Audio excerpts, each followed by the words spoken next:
जय माँ दुर्गे। श्री दुर्गा सप्तशती आज हम पढ़ने वाले हैं पहले अध्याय से 13वें अध्याय तक।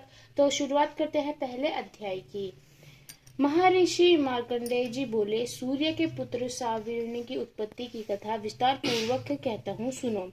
सावर्णी महामाया की कृपा से जिस प्रकार मनवंतर के स्वामी हुए, उसका हाल भी सुनो।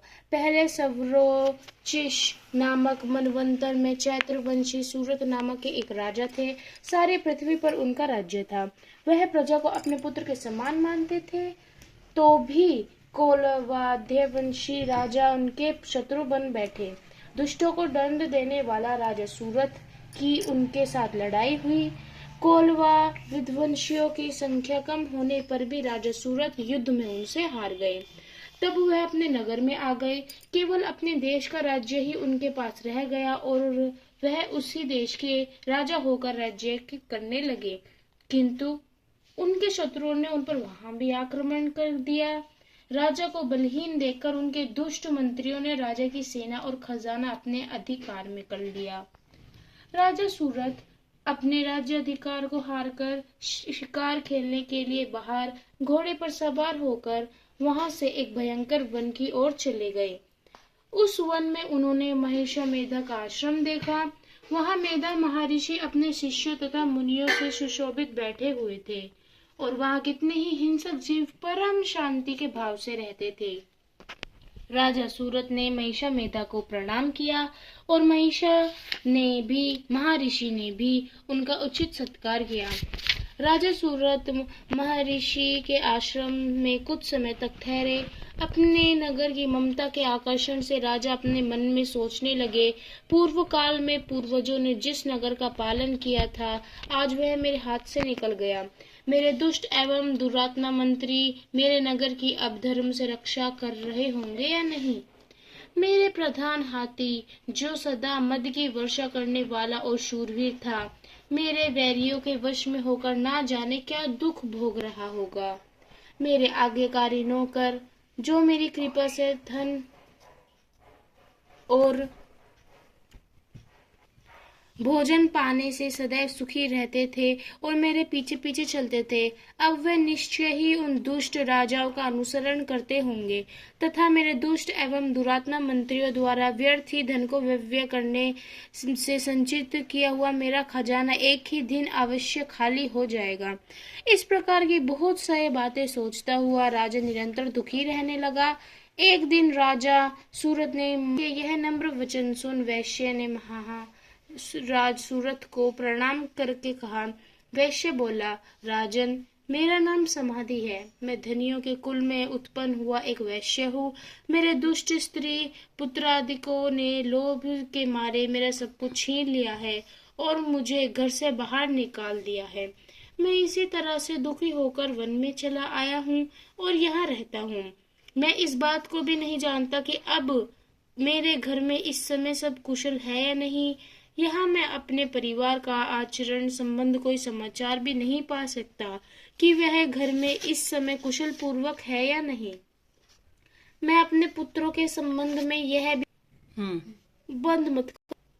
राजा बोले, जिस धन के लोभी स्त्री पुत्रों ने तुम्हें घर से बाहर निकाल दिया है, फिर भी तुम्हारा चित्त उनसे क्यों प्रेम करता है। वैश्य ने कहा, मेरे विषय में आपका ऐसा कहना ठीक है, किंतु मेरा मन इतना कठोर नहीं है। यद्यपि उन्होंने धन के लोभ में पड़कर पितृ स्नेह को त्याग कर मुझे घर से निकाल दिया है, तो भी मेरे मन में उनके लिए कठोरता नहीं आती। हे महामते, मेरा मन फिर भी उनमें क्यों फंस रहा है, इस बात को जानता हुआ भी मैं नहीं जान रहा।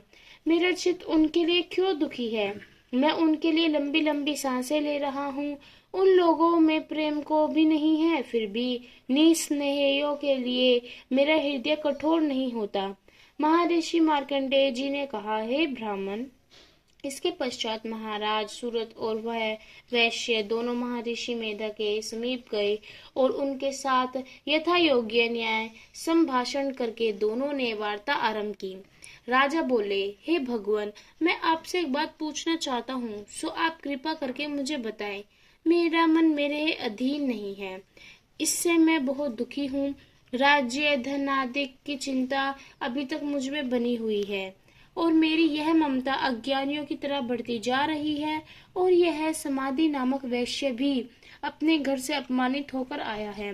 इसके स्वजनों ने भी इसे त्याग दिया है। स्वजनों से त्यागा हुआ भी यह उनसे हार्दिक प्रेम रखता है और इस तरह हम दोनों ही दुखी हैं। हे महाभाग, उन लोगों के अवगुणों को देखकर भी हम दोनों के मन में उनके लिए ममता जनित आकर्षण उत्पन्न हो रहा है। हमारे ज्ञान रहते हुए भी ऐसा क्यों हो रहा है? अज्ञानी मनुष्यों की तरह हम दोनों में यह सहमूर्खता क्यों है? महिषा मेधा ने कहा, विश्व मार्ग का ज्ञान सब जंतुओं को है। सबके लिए विषय पृथक पृथक होते हैं। कुछ प्राणी दिन में नहीं देखते और कुछ रात को, परंतु कोई जीव ऐसे हैं जो दिन तथा रात दोनों में देख सकते हैं। यह सत्य है कि मनुष्य में ज्ञान प्रधान है, किंतु मनुष्य ही ज्ञानी नहीं होता। पशु पक्षी आदि भी ज्ञान रखते हैं। जैसे ये पशु पक्षी है, वैसे ही मनुष्य का ज्ञान है, और जो ज्ञान मनुष्य में है वैसे ही पशु पक्षियों में भी है, तथा अन्य बातें भी दोनों में एक जैसी ही पाई जाती है। ज्ञान होने पर भी इन पक्षियों की ओर देखो कि अपने भूख से पीड़ित बच्चों की चोंच में कितने प्रेम से अन्न डालते हैं। हे राजन, ऐसे ही प्रेम मनुष्य ने अपने संतान के प्रति पाया जाता है।